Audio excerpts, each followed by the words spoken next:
Alright, good evening. Ayan, overtime naman tayo. Meron tayong sinervisan dito na sa TMX 125 Alpha.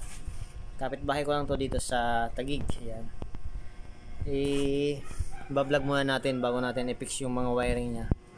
Meron tayong kinonvert dito, battery operated na to na 125 TMX 125. Ito siya. Ayan, bali battery operated na to. Ito yung kanyang dating CDI, stator drive. Ayan, ngayon nasira na to, kaya kinonvert na lang natin. Ayan, ito yung 4-pin CDI, 4-pin CDI yan. Itong pinalitan na natin yung stator drive nya. Ito battery operated na to. Yung kanyang position yan, yung kulay blue na may lining na yellow. Ayan, dito yan, dito nakalagay sa taas. Ayan, galing ng pulser yan. Tapos yung baba nyan, yung green na may white, tsaka yung solid green, yan, ground yan. Dito naman siya sa baba ng pulser.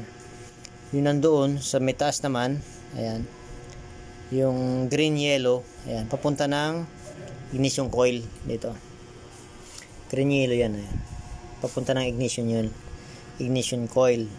Yan, tsaka ito naman na black na may lining na red. Yan, black na may lining na red, galing yan dito sa stator. Ayan, saan yung stator nyan? Ito, kinabit na pala natin. Ito yun, yan, galing to sa stator dito.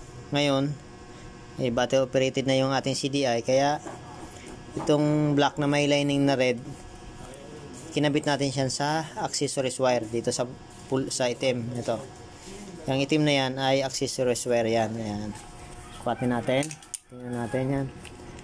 On mo nga, susi muna. Yan. Yan, off mo. Ibig sabihin yan, ito yung accessories wire nya, yung itim na to. Yan, check natin kung may kuryente na ba.